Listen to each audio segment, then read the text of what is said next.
بسم اللہ الرحمن الرحیم۔ بسم اللہ الرحمن الرحیم۔ تاریخ اسلام سبق نمبر 36، مولانا ظفر علی خان۔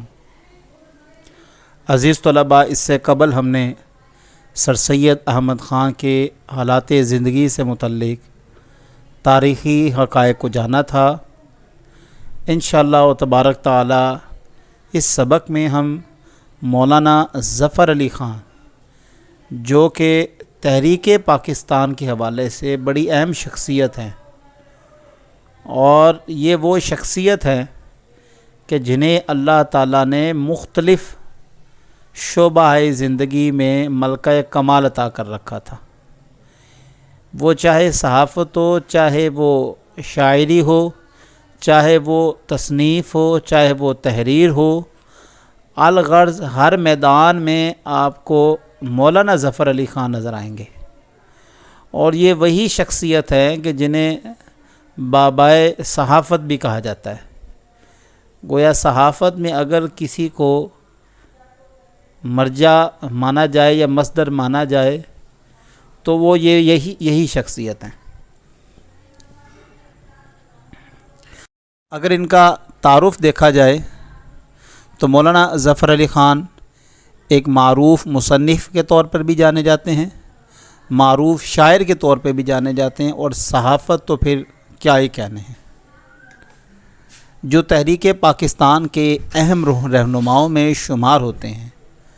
آپ کو بابائے اردو صحافت کے نام سے بھی جانا جاتا ہے، اور تمام صحافی وہ کسی بھی چینل سے تعلق رکھتا ہو، کسی بھی اخبار سے تعلق رکھتا ہو، جب تک وہ مولانا ظفر علی خان کا زمیندار اخبار نہیں پڑھ لیتا تب تک، یا ان کے بارے میں نہیں پڑھ لیتا تب تک اس کو صحافت سے کوئی اس کا تعلق نہیں ہے۔ گویا اگر کوئی صحافت میں ملکہ پانا چاہتا ہے، کمال پانا چاہتا ہے، تو اس کے لیے ضروری اور لازم یہ ہے کہ وہ مولانا ظفر علی خان کو پہلے پڑھے۔ آپ نے لاہور سے معروف اور مشہور اردو اخبار زمیندار جاری کیا، اور یہ وہی اخبار ہے جس کا تعلق محض مسلمانوں کے ساتھ اور خصوصاً اس تحریک کے نام تھا، اس تحریک کے لیے تھا یہ، جس کا تعلق پاکستان کی آزادی سے منسلک تھا، جسے ہم تحریک پاکستان کے نام سے جانتے ہیں۔ انہوں نے 1935 میں شہید گنج مسجد لاہور کو گردوار بنانے کے خلاف نیلی پوش تحریک بھی ایک چلائی تھی، جو کہ حمیدہ بیگم آپ کی چونکہ سگی ہمشیرہ تھی، لہٰذا وہ تحریک میں انہوں نے بھی آپ کا ساتھ دیا، اور یہ تحریک بڑی کامیاب بھی رہی۔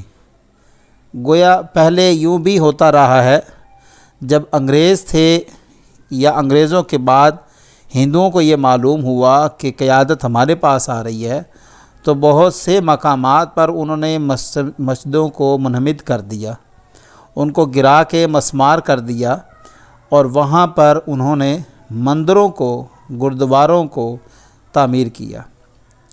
اور اس کی بھی حالیہ ایک بڑی مثال آپ کے سامنے بابری مسجد کی بھی ہمیں ملتی ہے۔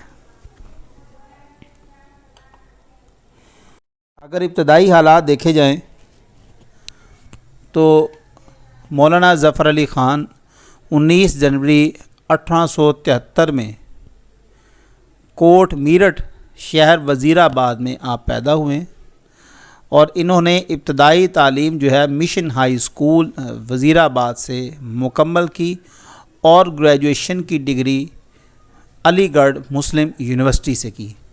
یہ وہی مسلم علی گڑھ یونیورسٹی ہے جس کا بھی ذکر ہم نے پچھلے درس میں پڑھا ہے، کہ جو کہ سر سید احمد خان کی قائم کردہ تھی، اور یہ مشن ہائی اسکول وہی ہے کہ جہاں پر علامہ ڈاکٹر محمد اقبال نے ابتدائی تعلیم حاصل کی۔ چونکہ یہ وزیر آباد جو ہے وہ سیالکوٹ کے قریب ہے، تو یہ سکول جو ہے یہ وہاں پر تھا جہاں پر حضرت ڈاکٹر علامہ اقبال نے اپنی ابتدائی تعلیم حاصل کی۔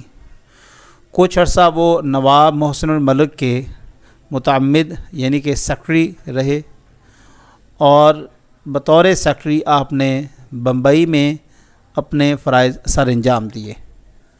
اس کے بعد کچھ عرصہ مترجم کی حیثیت سے، چونکہ آپ کو دنیاوی اور دینی تعلیم تو تھی ہی آپ کے پاس جو کہ ابتدائی تھی، لیکن اصل ملکہ آپ کا دنیاوی تعلیم کے حوالے سے تھا، تو بحیثیت مترجم ٹرانسلیٹر کے آپ نے حیدرآباد دکن میں کام کیا، اور محکمہ داخلہ یعنی کہ ہوم ڈپارٹمنٹ کے آپ وہاں پر سیکرٹری رہے اور اس عہدے پر کافی عرصہ فائز رہے۔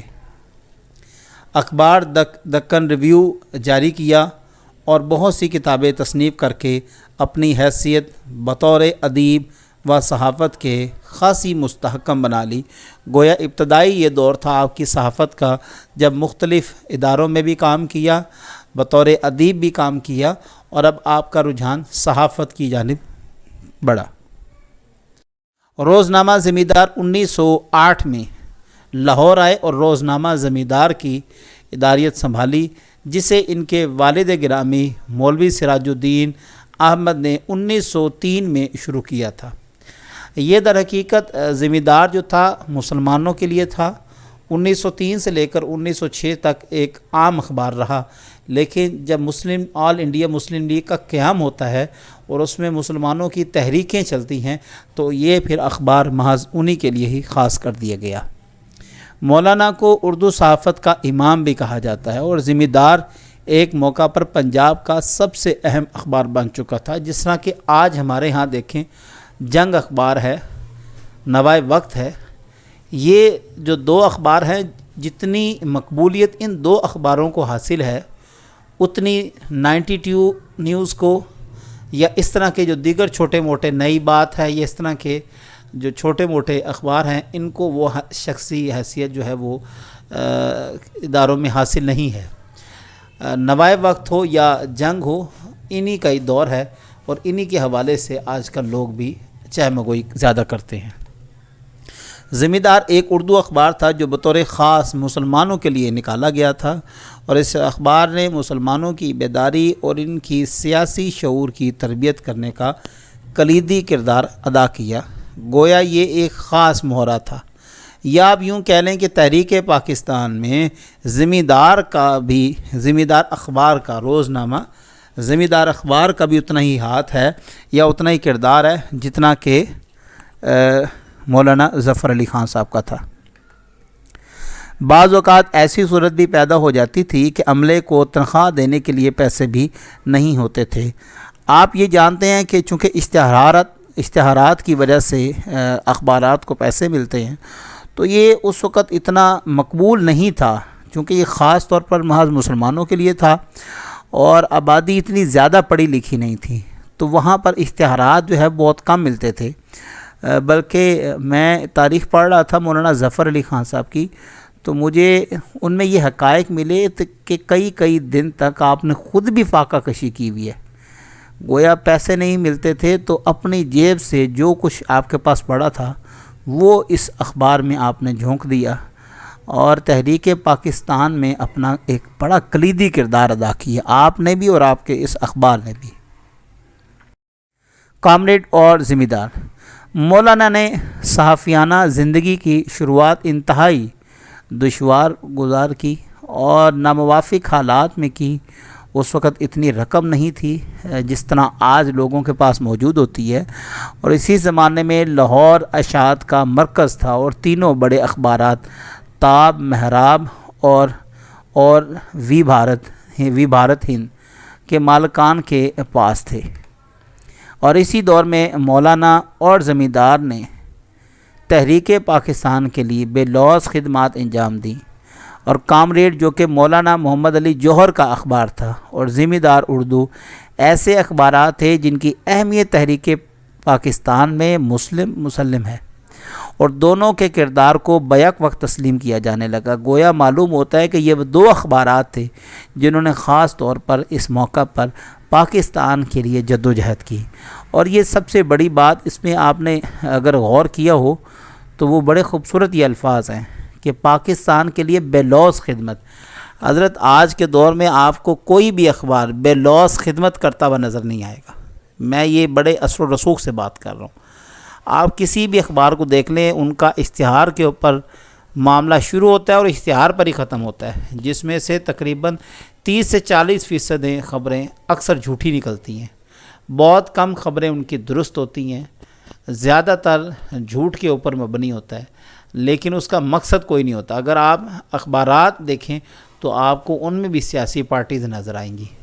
ایسا نہیں ہے کہ اگر آپ کہیں کہ جو جنگ اخبار ہے اس میں جتنا جو ہے وہ پی ٹی آئی کو پروٹوکول دے رہا ہے اتنے وہ نون لیگ کو دے رہا ہے، اتنے وہ پی پی کو دے رہا ہے. ایسا ممکن ہی نہیں ہے. گویا اخبارات میں بھی جو سیاسی لیڈران جتنے پیسے لگاتے ہیں ان کی اتنی ہی اچھی خبریں چھپتی ہیں. 1934 میں جب پنجاب حکومت نے اخبار پر پابندی عائد کی تو مولانا ظفر علی خان نے، جو اپنی جرت اور شاندار عزم کے مالک تھے، انہوں نے حکومت پر مقدمہ کر دیا اور عدلیہ کے ذریعے حکومت کو اپنے احکامات واپس لینے پر مجبور کر دیا. یہ وہ دور تھا جب انصاف کچھ نہ کچھ کہیں نہ کہیں بچا کچا تھا، اور برٹش ظاہری بات ہے وہ جانتے تھے کہ یہ ایک طاقت پکڑ چکے ہیں، ان کے خلاف یہ اقدام درست نہیں ہے. تو آپ ان کی جرت مندانہ صلاحیت دیکھیں کہ اگرچہ ان کو بڑے ان دنوں مشکلات کا سامنا کرنا پڑا، جیل کا بھی چکر کاٹنا پڑا، دشواری بھی کرنی پڑی، لیکن جو سب سے بڑی بات دیکھیں کہ آپ وقت کے حاکم کے خلاف کھڑے ہوئے اور کلمہ حق بلند کیا، جس کی جرت آج بہت کم لوگوں میں ہے. اگر تصانیف کے حوالے سے دیکھیں تو مولانا ظفر علی خان نے غیر معمولی اور قابلیت کے حامل خطیب اور استثنائی معیار کے آپ انشاء پرداز تھے. صحافت کی شاندار قابلیت کے ساتھ ساتھ مولانا ظفر علی خان شاعری کے بے مثال تحفہ سے بھی مالا مال تھے، اور اللہ نے آپ کو یہ بھی ملکہ عطا کر رکھا تھا. وہ اسلام کے سچے شیدائی اور محب رسول صلی اللہ علیہ وسلم تھے، جو اپنی نعت گوئی کے لیے مشہور و معروف ہیں. آپ کو مولانا ظفر علی کی بہت زیادہ جو ہے وہ نعتیں مل جائیں گی. ان کے شاعرانہ کاوشیں بہارستان، نگارستان اور چمنستان کی شکل میں چھپ چکی ہیں، اور ان کی مشہور کتابیں درج ذیل ہیں، جس میں مارکہ مذہب و سائنس ہے، غلبہ روم ہے، سیر ظلمت ہے، جنگ روس ہے. یہ تمام کتب شامل ہیں.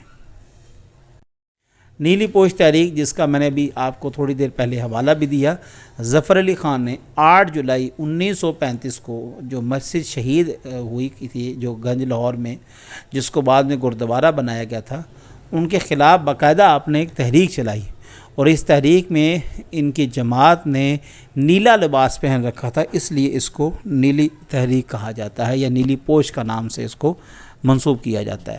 اور مولانا ظفر علی خان نے 27 نومبر 1956 کو وزیر آباد کے قریب اپنے آبائی شہر کرم آباد میں وفات پائی، اور ان کی نماز جنازہ عبدالغفور ہزاروی صاحب نے ادا کی.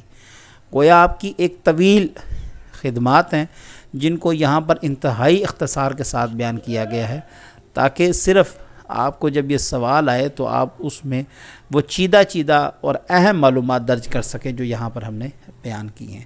ادروائز ایک ایسا شخص جس کا شاعری میں بھی اتنا ہی ملکہ ہے جتنا صحافت میں ہے، جتنا تصنیف میں ہے، جتنا ادب میں ہے، جتنا اس کا نثر میں ہے، تو ایسے شخصیت کو آپ 10-15 منٹ کے اندر بند نہیں کر سکتے، یہ ناممکن ہے.